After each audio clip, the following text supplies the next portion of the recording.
Bonjour à tous et merci de suivre ce programme, les grands chantiers des 12 batailles qui met un cap sur les réalisations, les réformes entreprises par ce programme gouvernemental. Et aujourd'hui, nous posons nos valises au ministère délégué à la décentralisation et au développement local, dont dirige juste Désiré Moundélé. Bonjour, monsieur le ministre, et bienvenue sur ce plateau. Bonjour, madame. Comment allez-vous? Écoutez, ça va. Voilà. L'effectivité avec vous, évidemment, il sera question parce que vous êtes parmi les animateurs de ce programme gouvernemental, l'effectivité de la décentralisation qui pose toujours problème au Congo, les actions que vous avez entreprises au sein de votre ministère, le bilan de l'opération Ensemble rendons nos villes propres, le programme accélération du développement communautaire. Donc, c'est autour de ces questions que nous allons tourner tout au long de ces 1 heure. Alors, pour revenir à l'opération que vous avez lancée le 30 octobre dernier, Ensemble, gardons nos villes propres, quel est le bilan qu'on peut faire 2 mois après le lancement de cette opération? Alors, je voudrais d'abord vous remercier de nous permettre de nous exprimer et de parler de la 11e bataille du gouvernement, qui est donc la décentralisation, et qui est un processus évolutif et que nous pensons est en train d'aller maintenant atteindre, va vers sa vitesse de croisière. Donc, et on est plutôt content aujourd'hui d'en parler parce qu'il faut communiquer, il faut expliquer, il faut une démarche pédagogique autour de ce processus de décentralisation. Alors, vous avez posé la question sur l'opération Gardons nos villes propres, lancée en effet le 29 octobre, pas le 30, mais bon, c'est pas grave. 29-30, on y est presque. Le bilan, il est positif. Le bilan, il est positif simplement parce que nous avons bénéficié d'une adhésion populaire, nous avons bénéficié d'un appui citoyen et nous avons usé de pédagogie et nous ne l'avons pas fait seul. Nous l'avons fait avec la municipalité de Brazzaville, avec aussi la force dissuasive et pédagogique de la police nationale. Et aujourd'hui, je pense que vous circulez dans la ville et vous voyez bien que non seulement les grandes artères sont débarrassées de tout ce qui encombrait la circulation, et aujourd'hui, il y a une fluidité, et pas seulement, les marchés domaniaux sont un peu plus opérationnels et plus fonctionnels aujourd'hui, et même les marchés comme le marché Bernard Colella, donc le marché de Total, et on entendait dire que le fait d'avoir un marché à niveau posait un problème. Mais aujourd'hui, on voit bien que si vous faites un tour, même les paliers supérieurs sont occupés et plutôt ça se passe plutôt bien. Voilà. Une opération qui se déroule normalement. Mais dernièrement, lorsque vous avez fait le bilan de cette opération devant la presse, vous avez évoqué la salubrité, la fluidité de la circulation, baisse du vandalisme, mais aussi l'augmentation du chiffre d'affaires pour les commerçants. Est-ce que vous avez les chiffres pour avancer? Les chiffres, nous, on a eu des témoignages. On n'a pas voulu faire toute une étude empirique et on n'a pas voulu faire de l'économie sociale non plus non, ce qui est important, c'est qu'on a eu des témoignages. En ce qui concerne, par exemple, les chiffres d'affaires, c'est très simple. La vente dans la rue ou dans les artères, c'est une vente à la sauvette. Et à la sauvette, à la fois pour les vendeurs et pour les clients, puisque souvent c'est les automobilistes qui s'arrêtent, prenant le cas du marché de dragage, un Pilat, ils s'arrêtent, ils prennent ce qu'ils veulent acheter et puis ils s'en vont. Alors que avec un marché permanent, puisque le cas du marché de dragage, il a été juste déplacé, on a créé des conditions un peu idoines pour faire commerce, et on voit bien que les mamans, ceux qui font commerce, ont fait témoignage, disent que ça a amélioré leur chiffre d'affaires parce que en vendant aussi à même le sol, les conditions d'hygiène, on l'a déjà expliqué, on va l'expliquer, le commerce ne se fait pas et ne devrait pas se faire dans des conditions qu'on a vues. Donc, aujourd'hui, ça améliore plus ou moins la situation des uns et des autres. Et il faut rappeler aussi que le commerce se fait dans les marchés et que il y a eu une culture plus ou moins qu'on a développée, mais qui, ma foi, n'était pas la bonne culture. Et on est revenu simplement aux fondamentaux, puisque le commerce se faisait au Congo à l'époque dans les marchés.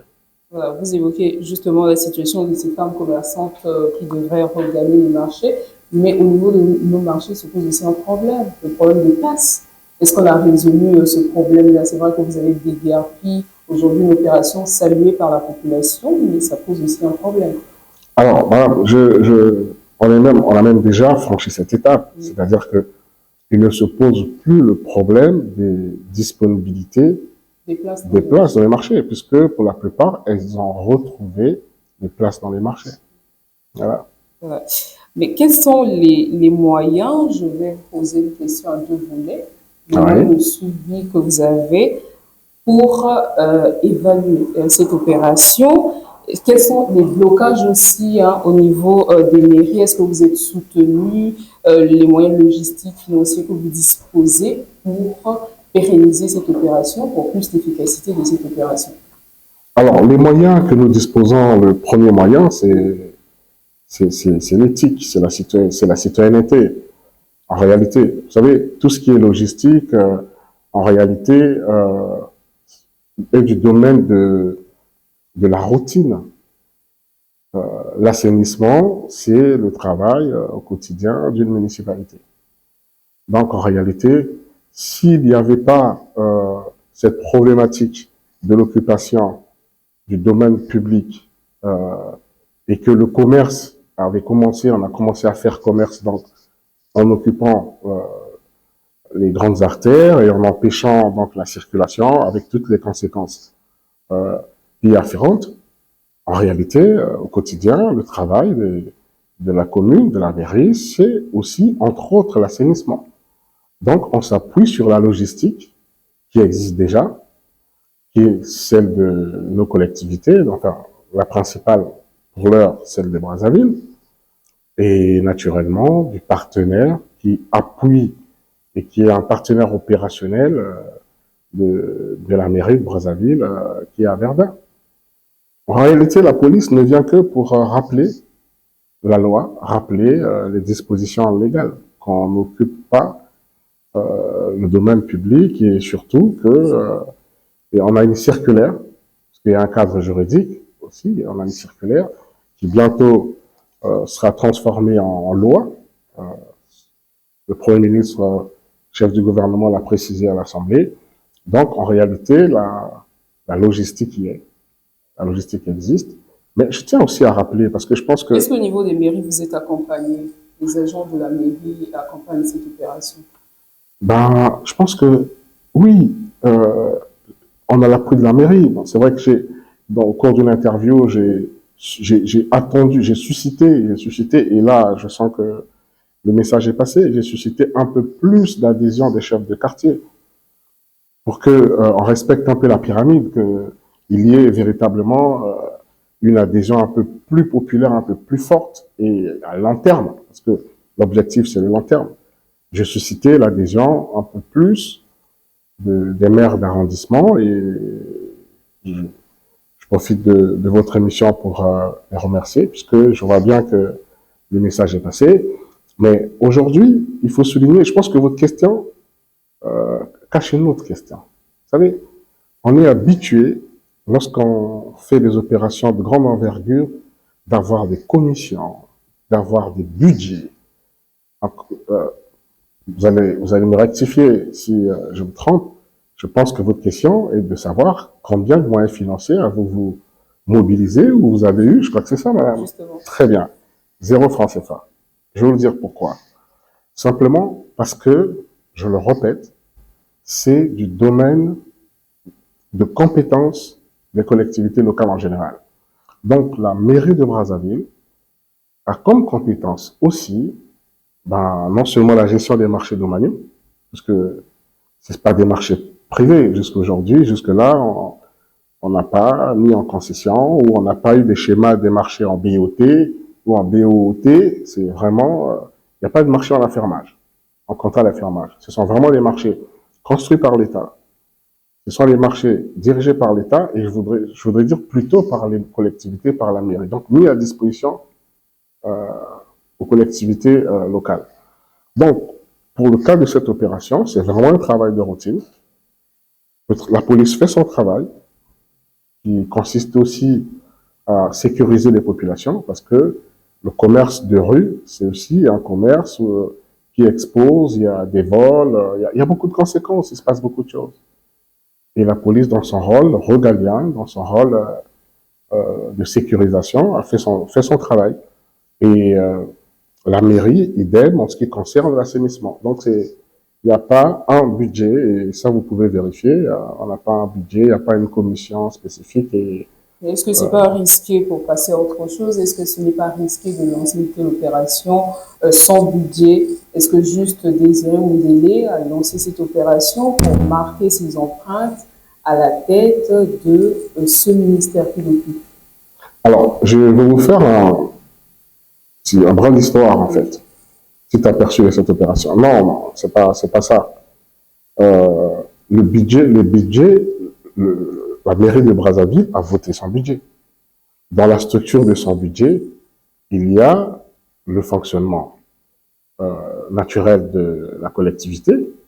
Et dans le fonctionnement naturel de la collectivité, il y a aussi l'assainissement, il y a aussi l'État qui appuie à travers ses dotations la mairie de Brazzaville. Donc, on n'a pas lancé une opération hasardeuse sans budget. Le budget existe. Demain, nous irons à Pointe-Noire, le budget existe. Nous irons demain... L'opération va s'étendre? Bien sûr, nous irons demain à Wisso ou à Madingou. Les Vous êtes budgets juste existent. venu rappeler à la mairie ses missions Oh, à travers cette opération? non, mais peut-être pas, parce qu'il se posait une problématique. Il se posait un problème important. Pour quelles raisons on va laisser les sociologues faire cette étude? Et à un moment donné, il est arrivé que en République du Congo, on a commencé à sortir des marchés pour faire commerce dans la rue. Simplement, ça pose beaucoup de problèmes, y compris pour les marchands et comme pour les acheteurs. Alors, il fallait simplement inverser les choses, revenir en fondamentaux. Et notre rôle en tant que tutelle, en tant que ministère, parce que vous parliez des empreintes, c'est aussi d'apporter un meilleur cadre de vie. C'est même dans le programme du président Denis Sassou Nguesso, dans son projet de société, le cadre de vie, d'améliorer le cadre de vie des Congolais. Mais ça passe aussi par l'assainissement de la ville, ça passe aussi par la fluidité de la circulation, ça passe aussi par l'embellissement et par une belle architecture, comme on voit avec les deux tours jumelles, on voit avec le mall d'Mpila, le mall de Brazzaville, ainsi de suite. Comme dans d'autres grandes villes. Brazzaville est une grande ville.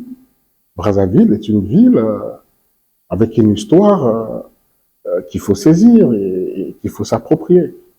Voilà. Maintenant, nous allons parler de la décentralisation.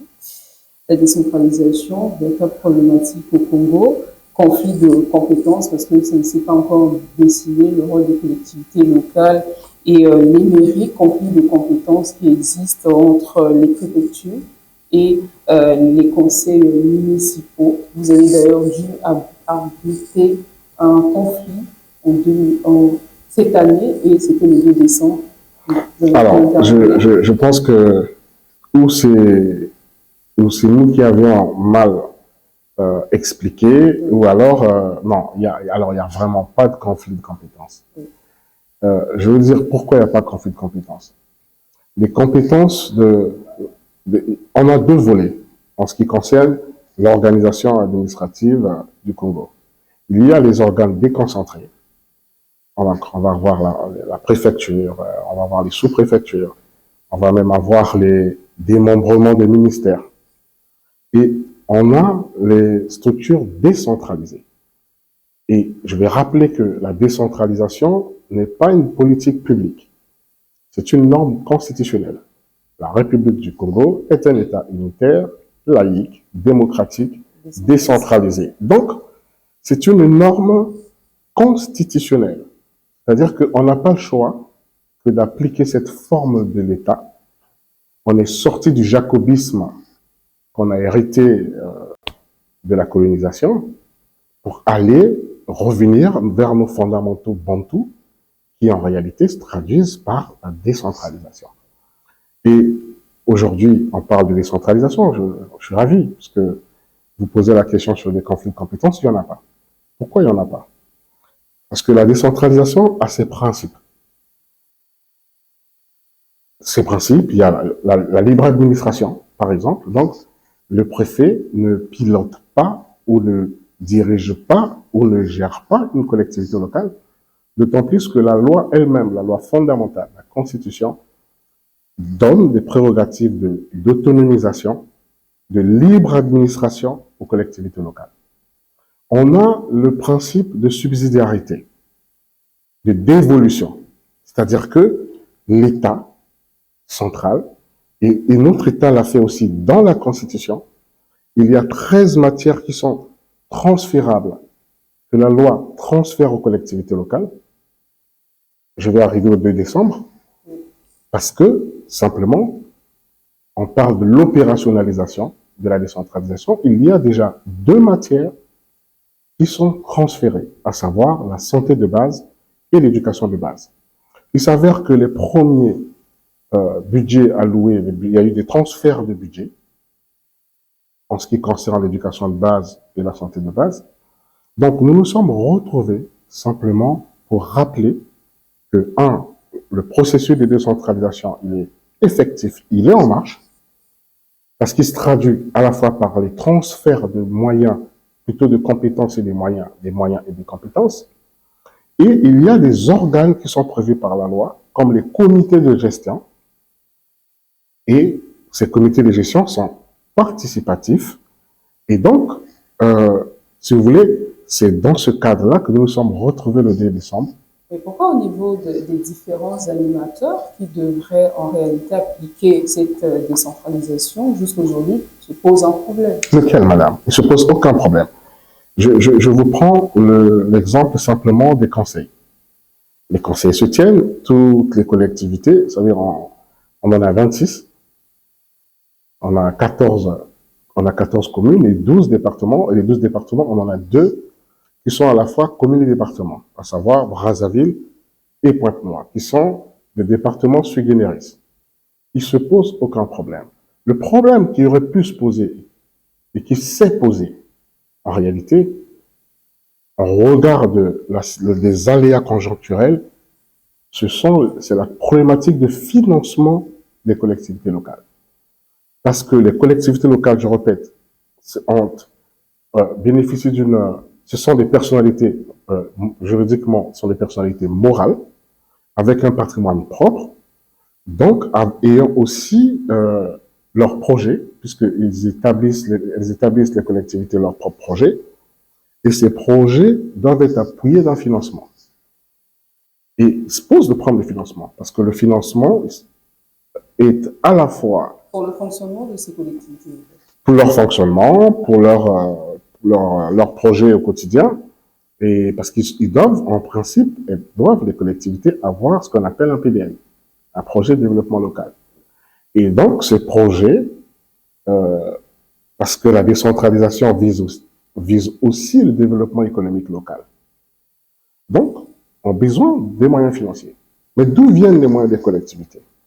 Les moyens des collectivités viennent de la fiscalité locale, mais viennent aussi de la dotation de l'État. Mais il s'est passé que l'État a eu quelques difficultés conjoncturelles, que je n'ai pas besoin d'énumérer ici, puisque ce sont des circonstances, des aléas qui sont connus. Revenons un peu à bonne fortune. La loi des finances 2024 a prévu quelques mécanismes, par exemple un fonds de développement des collectivités locales qui est mis en place. On va avoir aussi une rétrocession qui ne se fera plus puisque il y avait un mécanisme de rétrocession, mais cette fois-ci, la fiscalité locale irait directement aux collectivités locales. Donc, il y a des mécanismes, si vous voulez, qui sont mis en place, qui sont dans la loi de finances 2024, qui vont permettre aux collectivités locales d'avoir un peu plus d'autonomie financière. Voilà. Et nous, on accompagnerait derrière. Et c'est là que le préfet va intervenir, parce que vous parlez de conflit. Non, il y a complémentarité. Le préfet va intervenir dans le cadre du contrôle de légalité. Parce qu'il y a la dotation de l'État. À partir du moment où il y a aussi la dotation de l'État, le préfet de République a, dans ses prérogatives, le devoir, le droit de voir si, véritablement, par exemple, les financements de l'État sont utilisés à bon escient, si les délibérations qui sont prises par les collectivités pour booster le développement local sont en phase avec les lois et règlements de la République. Donc voilà en gros les rapports. Donc en somme, il y a un rapport de complicité. La décentralisation ne peut pas avancer sans la déconcentration et inversement. Voilà. Mais revenons à l'actualité la plus récente, les manifestations des retraités de la mairie centrale qui revendiquent 11 mois d'arrivée de salaire. Vous les avez reçus, leur collectif. Comment évolue cette situation? Alors, c'est une situation dramatique. J'aurais bien aimé que ça soit, comme vous avez posé la question, que ça soit 10 mois. Et c'est plus que ça, hélas. C'est plusieurs années. Alors, la solution est en phase d'être trouvée, puisque la mairie avait des difficultés et devait à la SNCES 37 milliards de francs CFA. 35 milliards ont déjà été absorbés sous forme des titres, donc sous une forme de titrisation donc de cette créance, ce qui fait que elle est devenue une créance de l'État à travers donc la Caisse congolaise d'amortissement. Aujourd'hui, c'est de voir au niveau technique comment procéder avec la CNSS pour que les dossiers, c'est environ 600 retraités, pour voir qui sont concernés. Dans tous les cas, le gouvernement de la République a pris le dossier en main et nous avons été clairement instruits pour que, par le président de la République, par le chef de l'État, pour que ce dossier trouve son issue favorable très vite. Donc, on reste confiant. À peu près quelle période cette issue favorable? Vous savez, ma nature, elle n'est pas démagogique. Elle peut être aussi cartésienne, elle peut être aussi, je dirais, scientifique, mais elle est aussi humaine, pour ne pas dire humanitaire. Donc, je pense qu'à partir du moment où on a un dossier qui est très sensible, je pense qu'on ne va pas faire des spéculations autour des dates, quand, comment, mais ce qui est sûr, ce dossier va aboutir parce que la volonté est claire, ils ont travaillé, ils ont cotisé. Simplement, il y a eu des difficultés au niveau de la mairie au regard de l'appui de l'État, au regard des aléas, et l'État a pris en charge une bonne partie de cette dette. Et la question maintenant, c'est de voir avec la CNCES la phase technique et de s'asseoir. C'est ce qui va être fait. Est-ce que humainement, vous comprenez ce que vivent ces retraités, ces pères et mères de famille? Est-ce qu'en tant qu'être humain, vous comprenez? Ça va au-delà de l'être humain que je suis. C'est-à-dire que c'est des visages connus. C'est des gens que vous connaissez, que je connais. C'est-à-dire que oui, c'est des gens qu'on connaît. C'est dramatique, mais une fois de plus, je ne voudrais pas rajouter au drame, en faire un mélodrame non plus.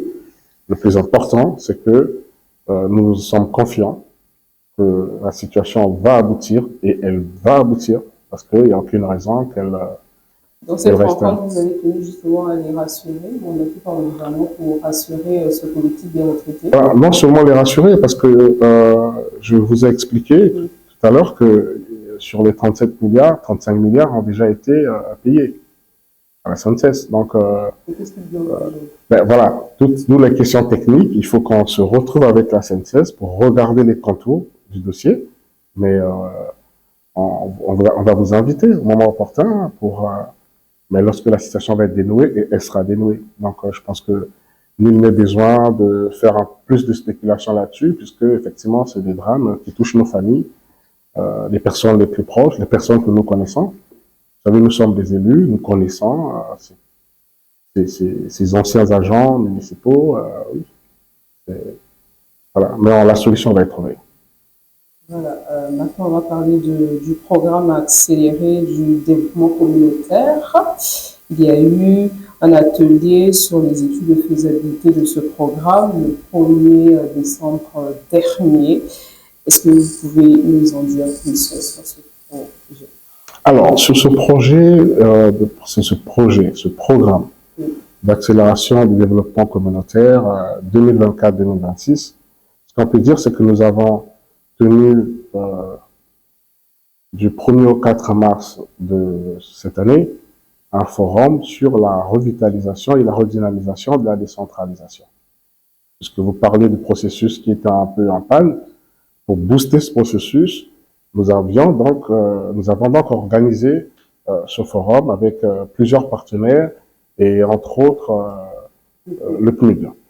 Et dans le but toujours d'aller vers l'harmonisation, vers l'objectif de la décentralisation, qui est le développement communautaire, qui est le développement de proximité, nous avons donc lancé un programme qui, en fait, après les municipalisations accélérées, donc de 2024 à 2026, c'est un programme qui vient pour appuyer le développement social, économique de nos collectivités. Mais c'est un développement... Pour achever le travail inachevé par les municipalisations accélérées. Non, mais les municipalisations, vous voyez, ont beaucoup plus touché les zones urbaines, même s'il y a aussi les zones périurbaines qui en ont bénéficié. Mais là, avec ce programme, on va non seulement toucher les communes, donc les zones urbaines aussi et périurbaines, mais on va plus viser la ruralité. Vous savez, il y a déjà un cabinet qui a été pris adjudicataire de l'appel d'offres du PNUD. Avec nos collaborateurs, ils ont fait le tour de tous les départements. Je crois que vous avez suivi quelques éléments, mais c'est vraiment les populations elles-mêmes, parties prenantes, qui ont fait des propositions sur ce qu'elles souhaitaient avoir comme outil de développement. Donc, on va vous inviter, je pense, au début du mois ou peut-être au milieu du mois. C'est un programme qui va tenir compte des spécificités de chaque... Exactement. C'est-à-dire que non seulement des spécificités, mais des attentes des populations elles-mêmes. Et le cabinet, nos collaborateurs, ils ont fait tous les départements. Ils ont pu recueillir les données. Et je pense que mi-janvier, avant la fin du mois de janvier, on va tenir un atelier de validation du projet, parce qu'il faut que le projet soit validé. Et un projet, c'est aussi un coût, parce qu'il y aura un coût du projet. Donc, il faut qu'on valide le projet avec son coût. Et une fois que le projet sera validé avec son coût, puisque ce projet est très attendu, ce projet, le président de la République lui-même, depuis son cabinet, suit l'élaboration de ce projet. Donc, ce qui va se passer, c'est qu'il y aura une table ronde des partenaires financiers autour de ce projet. Et une fois qu'on aura le coût avec les études, et vous serez aussi invité pour participer, on communiquera sur le coût du projet. Mais il faut être sûr, c'est que c'est un projet sur 2 ans, donc 2024 à 2026. Et ce projet va véritablement booster les économies locales, changer le visage, l'architecture des économies locales et doter nos collectivités, notre ruralité des infrastructures essentielles. Vous parlez de l'impact socio-économique de ce projet, mais où allez-vous mobiliser les fonds pour la réalisation de ce vaste projet? Bah, voyez-vous, ce vaste projet a déjà mobilisé de l'argent pour une étude. Nous sommes déjà à plus de 300 000 $ de frais d'étude et un cabinet spécialisé qui est en train donc de faire l'étude de faisabilité. Je disais que une fois le projet, donc les données recueillies, les spécialistes, le cabinet va faire son ingénierie et l'ingénierie va nous permettre d'avoir le coût du projet et on aura le coût du projet, quel que soit le montant. Il va se passer que les partenaires qui sont aussi sensibles au projet, le gouvernement de la République qui est sensible au projet, une table ronde va se tenir à Brazzaville. Le gouvernement aujourd'hui qui a plusieurs priorités sur le plan social, sur le plan économique, qui va encore mettre les fonds pour la réalisation de ce projet. Ça fait partie des priorités. Le bien-être des citoyens est la priorité des priorités du gouvernement. Et donc, ce projet, qui est un projet qui va véritablement changer le visage, je disais, booster les économies locales et aussi favoriser le développement à travers la dotation en équipement, en infrastructure de base. Et bon, c'est la priorité du gouvernement. Donc le gouvernement ne sera pas seul dans ce projet. Ce qui est sûr, c'est qu'on a des partenaires aussi au développement, comme le PNUD, l'Union européenne, la BAD et bien d'autres, qui vont appuyer le Congo dans ce processus. Mais le Congo mettra, ce qui est sûr, va prendre le lead de ce projet parce que c'est un projet congolais. Et c'est un projet du gouvernement de la République. Un projet qui s'étend sur 2 ans, vous l'avez dit, est-ce qu'en 2 ans c'est faisable d'atteindre les objectifs que se fixe ce projet? Oui, absolument, absolument. Parce que c'est des projets localisés. C'est-à-dire que c'est pas une entreprise qui va se retrouver à la fois à Mouyondi, à Kakamouika, à Boignela, non. C'est-à-dire que avec les partenaires, nous allons travailler de telle sorte que il y ait une cartographie claire, il y ait une répartition claire de compétences et les partenaires vont suivre. En tout cas, les partenaires vont appuyer le volet technique et nous allons suivre le volet administratif et politique du projet. Donc, la cartographie sera de telle sorte que ça serait localisé. Donc, on n'attendra pas que une société leader commence à faire la cuvette, après la cuvette, elle passe dans les plateaux et ainsi de suite. Non, c'est pas ce qui sera fait. Est-ce que son objectif, c'est aussi de combler le déficit en développement que vit l'arrière-pays? C'est ça aussi l'objectif de ce projet? L'objectif de ce projet, c'est vraiment l'opérationnalisation de la décentralisation. Parce qu'en réalité, l'un des objectifs de la décentralisation, c'est aussi la réduction des inégalités entre les zones urbaines et les zones rurales. Et l'harmonisation la réduction plutôt des inégalités passe aussi par la création de certaines structures qui font que lorsqu'on est quand on est à Madingu, qu'on se sente bien, aussi bien qu'à Pointe-Noire, qu'on se sente aussi bien à Djambala, et lorsqu'on est à Djambala, qu'on se sente aussi bien qu'à Wisso, et lorsqu'on est à Wisso, qu'on se sente aussi bien à Boko, voilà, ainsi de suite. Donc, c'est aussi l'un des objectifs de la décentralisation. Un développement harmonieux du territoire, on va dire. Est-ce que le volet chômage des jeunes aussi sera pris en compte dans ce projet? Oui, absolument, puisque il ne s'agit pas d'importer de la main-d'œuvre. C'est-à-dire que déjà le projet est localisé. Mais les ouvriers ne vont pas partir de poteau-poteau pour aller travailler, par exemple, à Madingu. On prend l'exemple de Madingu. Ce sont des emplois temporaires. On parle des emplois. Non, il y a des emplois. Non, dans le projet, il y a des emplois directs induits par le projet et les emplois indirects et permanents qui vont être occasionnés aussi par le projet. C'est-à-dire que le projet a aussi un volet économique. Au-delà du volet social, au-delà, parce que les infrastructures créées vont aussi booster l'installation des micro-projets, vont aussi favoriser le développement des initiatives privées. On prend l'exemple simple.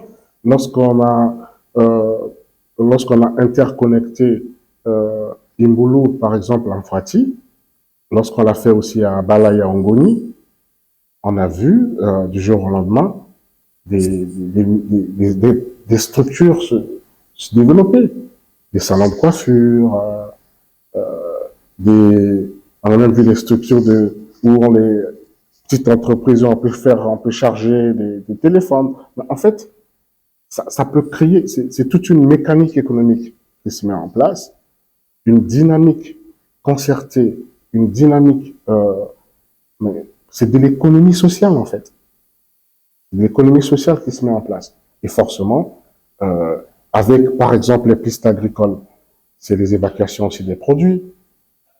Avec l'électrification dans nos écoles, avec les panneaux photovoltaïques, on va avoir l'éclairage. Ça favorise aussi l'enseignement. Et voilà, donc c'est toute une dynamique. Vous faites bien d'évoquer l'électricité, l'accès à l'eau et à l'électricité, que le projet en aura aussi besoin de se mettre en place, qui pose problème. Toujours au Congo, plus ça aura donné la pente noire, encore plus à l'intérieur du pays. Et vous allez faire. Voyez-vous, dans le cadre de la décentralisation, parce que souvent, on a aussi suivi des commentaires de presse qui disent que vous tenez des forums, des ateliers, mais c'est aussi des lieux de concertation. Voyez-vous, lorsque nous avions tenu notre forum, il y a eu des accords en ce qui concerne la coopération décentralisée entre des partenaires étrangers comme des partenaires français. On a la ville de Nevers qui a contracté avec la ville de Kintélé. On a eu la ville de Zagora au Maroc avec Ifundo et ainsi de suite. Mais je vous annonce, par exemple, que très bientôt, l'électrification de la commune d'Ifundo va se faire grâce à la coopération décentralisée, grâce aux fruits de ces rencontres entre donc la ville d'Ifundo et la ville de Zagora. On aura bientôt un marché forain à Oyo dans le cadre de cette coopération. On aura à Sibiti un projet dans le cadre aussi de la coopération.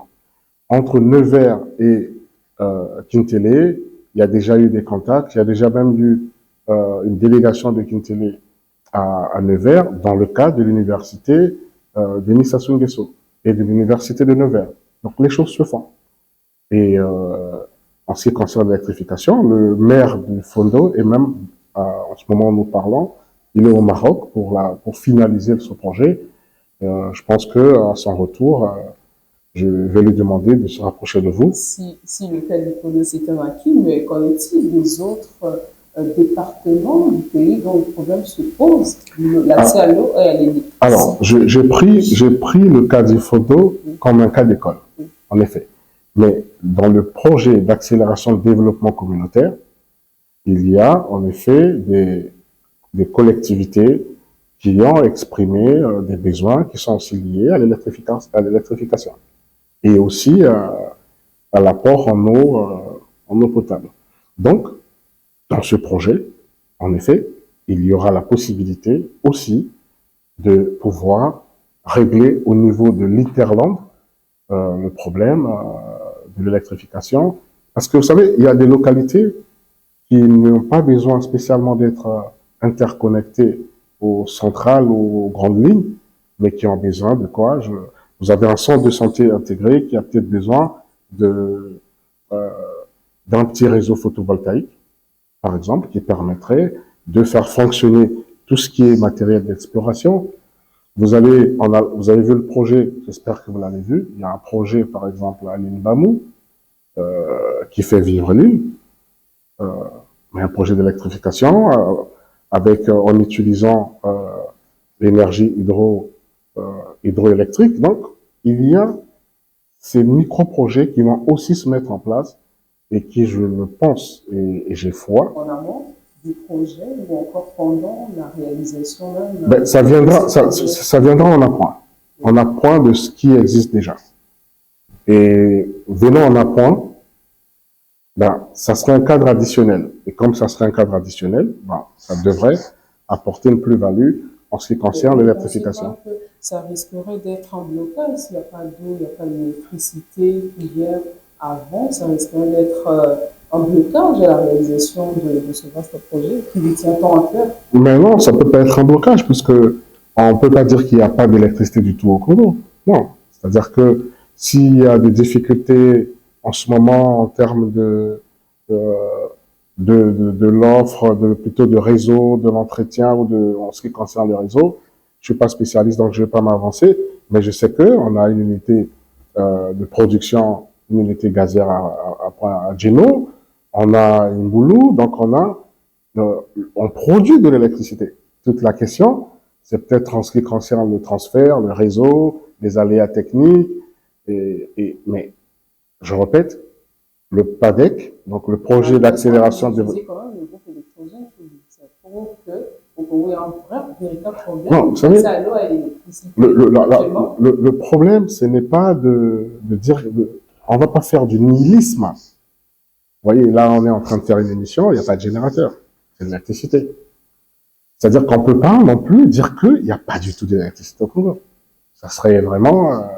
il y a certainement eu ces époques-là, mais on peut pas dire qu'il n'y en a pas. Mais par contre, on peut dire qu'il y a des perturbations. Pourquoi il y a perturbation? C'est d'abord parce que ça existe. Il faut bien que le produit existe. Est-ce que le produit est suffisant?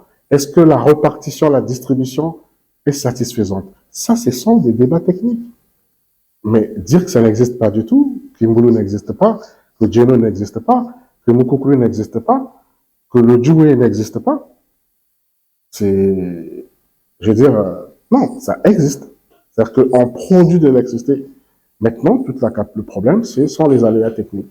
Et en revenant sur votre question, je disais que le projet d'accélération pour le développement communautaire viendrait comme pour s'associer à l'existant et, en effet, favoriser aussi l'électrification. On parle d'Infondo. Là, vous savez qu'Infondo a un problème d'électrification. Donc, que la ville d'Infondo soit électrifiée, on peut pas dire que c'est rien. Par exemple, dans le cas de la ville d'Infondo. Et en plus, elle devrait bénéficier d'une énergie renouvelable, d'une énergie propre, d'une énergie moderne. Donc, voilà. Merci beaucoup, juste Alexandre Mandélé. Vous êtes aussi ministre des politiques, secrétaire général du Cœur. Donc, on va terminer par la politique. Comment se porte aujourd'hui le parti sorti un peu très affaibli des dernières élections législatives? Vous n'avez pas obtenu beaucoup de sièges? Alors, si, on a... Alors, le Club 2002, Parti pour l'unité de la République, parti du révérend pasteur Wilfrid Nguesso, du vénérable sénateur Wilfrid Nguesso. Au Sénat? Non, 2 sénateurs. Oui, donc vous n'avez pas les bonnes informations. C'est pratiquement la même chose. Non, alors je vais être plus explicite. Oui. Le Club 2002 fait partie d'une dynamique. C'est la dynamique de la majorité présidentielle. C'est-à-dire que depuis 2002, chaque fois que nous sommes allés, parce que nous avons participé à toutes les élections depuis le retour à la démocratie en République du Congo, et cela a toujours été fait dans une démarche concertée et dans une démarche de la majorité présidentielle. Alors, le Parti congolais du travail est le seul parti avec le Club 2002 du point de vue de la répartition géographique qui ont des élus dans tout le pays. Vous voyez, le club a des élus dans tout le pays, des élus locaux, j'entends, dans tout le pays, dans tous les départements. Donc, on voit bien déjà la présence au niveau du pays. Premier acquis. Le second acquis, c'est que vous avez 2 grandes capitales qui sont des départements. qui sont communes et départements. Aujourd'hui, le premier adjoint au maire de Pointe-Noire est un cadre du Club 2002, qui plus est député de la République, siège à l'Assemblée. Au niveau de Brazzaville, le deuxième vice-président est aussi membre du Club 2002. Mais nous siégeons dans les départements depuis des années. Celui qui vous parle, il est lui-même élu national. Donc, la question ne se pose pas en termes, c'est pas un débat quantitatif, mais c'est aussi qualitatif. Donc, le Club 2002, qualitativement, se porte bien, quantitativement, se porte très bien. D'accompagner le PCT pour asseoir son autorité. Non, non. On se contente. Au sein de la majorité présidentielle. Non, on se contente pas d'accompagner le parti moteur. On se contente d'être républicain. C'est-à-dire que nous sommes dans une démarche républicaine. Vous savez, notre pays a connu beaucoup de tragédies et la cause de nos tragédies, les causes de nos tragédies furent politiques. Souvent, c'est les alliances politiques mal interprétées, des positionnements aux chiffres, à l'arithmétique, à l'algèbre, et ça a souvent créé beaucoup de problèmes. Nous sommes un parti chrétien-démocrate. Nous sommes dans une démarche véritablement de construction de la nation congolaise. Nous sommes derrière le président de la République, son Excellence, M. Denis Sassou Nguesso. Nous accompagnons sa politique et résolument, nous avons décidé de le faire dans un cadre concerté, dans un cadre global de la majorité présidentielle. Et donc, c'est dans cette dynamique que tout en préservant notre identité, mais vos ambitions? Nos ambitions sont exprimées. Je vous ai dit que nous nous exprimons nous exprimons quantitativement et qualitativement. Écoutez, nous avons notre président qui est sénateur et qui est président d'une commission. Nous avons notre secrétaire général adjoint qui est sénateur, qui est vice-président d'une commission permanente, voilà, j'entends, au Sénat. Nous avons des élus locaux qui sont dans les exécutifs locaux et qui co-animent les exécutifs locaux. Prenez l'exemple de certains partis qui sont plus âgés que le Club 2002, parce que nous, on aura bientôt 22 ans. Ben, vous allez voir que géographiquement, parfois, ces partis se sont arrêtés ou sont sectoriellement localisés, ce qui n'est pas notre cas. Donc, on n'est pas dans un schéma d'algèbre, mais on est dans un schéma plutôt de développement, pas du tout. Oui, pas de contentement. Merci beaucoup. Juste Désiré Moundélé, ministre délégué à la décentralisation et développement local, d'avoir répondu à nos questions. Merci à la réalisation. Merci également. Alors, je voudrais profiter, parce que c'est la fin de l'année, ça serait quand même manquer un devoir important, c'est pour vos téléspectateurs, nos téléspectateurs, ceux qui nous suivent, souhaiter une bonne et heureuse année 2024 à toutes et à tous. En tout cas, que le meilleur dans vos familles, et je vous souhaite à vous aussi, à votre chaîne, bonne et heureuse année 2024. Merci beaucoup. Merci à vous pour votre attention. À très bientôt.